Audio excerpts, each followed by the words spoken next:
Hello guys, तो मैं Sophia आपके लिए एक और नए टॉपिक के साथ में। और यहाँ पर अब हम एंथैल्पी वाला जो टॉपिक है वो हमारा चल रहा था, और इसके बाद में यहाँ पर जो न्यूमेरिकल प्रॉब्लम है उसको डिस्कस करने वाले हैं। तो न्यूमेरिकल प्रॉब्लम क्या रहेगा कि जो वाटर वेपर है उसको एज्यूम किया कि वो एक परफेक्ट केस है। वाटर वेपर को एज्यूम किया है कि वो एक परफेक्ट गैस है। उसकी मोलार एंथैल्पी चेंज जो है वेपराइजेशन के लिए वो 1 मोल ऑफ वाटर है।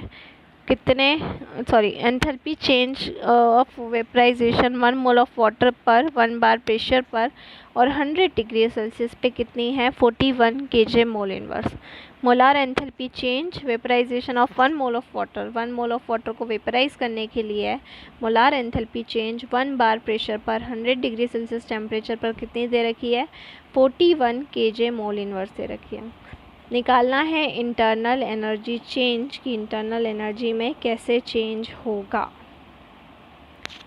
ठीक है, अगर 1 मोल ऑफ वाटर वेपराइज होगा 1 बार प्रेशर पर और 100 डिग्री सेल्सियस पर। सबसे पहले चेंज की बात कर लेते हैं। चेंज H2O लिक्विड से वेपर में कन्वर्ट हो रहा है। साफ साफ बोला गया है कि वाटर वेपर को अज्यूम किया गया है परफेक्ट गैस के बेसिस पे। मोलार एंथैल्पी चेंज जो है वेपराइजेशन की 1 मोल ऑफ वाटर के लिए और 1 बार पे 100 डिग्री सेल्सियस है। मतलब सीधे सीधे क्या काम किया जा रहा है कि लिक्विड स्टेट से वाटर को गैस में बदला जा रहा है। तो लिक्विड स्टेट से हमने किस में बदला, गैस में बदला। अब यहाँ पर सबसे पहले हम एंथैल्पी का फॉर्मूला लगाएंगे क्योंकि इंटरनल एनर्जी पूछी गई है और इंटरनल एनर्जी किससे कोरिलेट करती है, एंथैल्पी चेंज से। तो del H is equals to में हो जाएगा del U plus del N G R T. अब अगर मुझे डेल एच की वैल्यू तो निकालना नहीं है, मुझे निकालना है डेल यू की वैल्यू। तो मैं क्या करूँगी, डेल एच को इधर ले आऊँगी और डेल यू को उधर ले जाऊँगी, यह सबसे बेस्ट काम। Plus del N G R T जो यहाँ पर है उसको डेल एच के पास भिजवा देंगे। तो जब डेल एच के पास भिजवा देंगे, ठीक है, तो फार्मूला हो जाएगा del U is equals to del H minus del N G R T. इन वैल्यू को हम इक्वेशन में पुट ऑन कर देते हैं। तो del U is equals to del H की वैल्यू क्वेश्चन में ही दे रखी है। तो क्वेश्चन आपसे क्या बोल रहा था, molar enthalpy change. Molar enthalpy change का मतलब ये होगा कि जो वैल्यू आपको दे रखी है वो एंथैल्पी चेंज ही है। मोलार वर्ड से कंफ्यूज नहीं होना है। तो डेल एच की वैल्यू रख दी 41.00 kJ मोल इनवर्स इनटू में यहाँ पर हम रख देंगे डेल एन जी की वैल्यू निकाल कर। ठीक है, तो number of moles in gaseous state आपको दे रखे हैं क्या, देखिए 1 मोल ऑफ वाटर दिया हुआ है। तो डेल एन जी की वैल्यू तो 1 ही हो जाएगी। ठीक है, तो minus 41.00 minus 1 del N G की वैल्यू।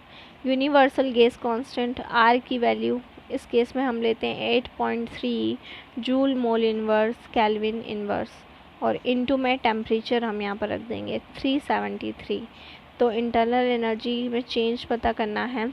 एंथैल्पी हमें मोलार एंथैल्पी चेंज दिया हुआ है 41.00 kJ मोल इनवर्स, माइनस करेंगे नंबर ऑफ़ मोल्स की वैल्यू है 1, आर की वैल्यू दे रखी है 8.3 joule mole inverse kelvin inverse, और इनटू कर देंगे 373 केल्विन के साथ में।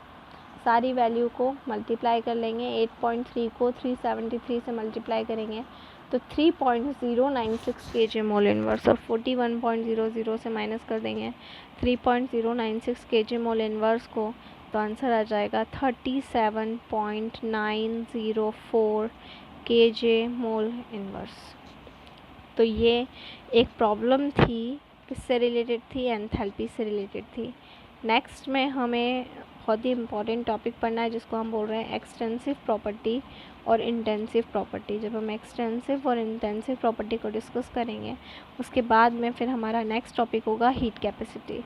ये जो भी टॉपिक हमारा चल रहा है, ये टॉपिक हमारा बेसिकली क्या है, एंथैल्पी में चल रहा है। तो एंथैल्पी में सबसे पहला पॉइंट हमने पढ़ा था अ यूज़फुल न्यू स्टेट फंक्शन, जिसको हमने यहाँ पर पूरा इस प्रॉब्लम के थ्रू कंप्लीट किया है। उसी एंथैल्पी का सेकंड टॉपिक है एक्सटेंसिव प्रॉपर्टी और इंटेंसिव प्रॉपर्टी।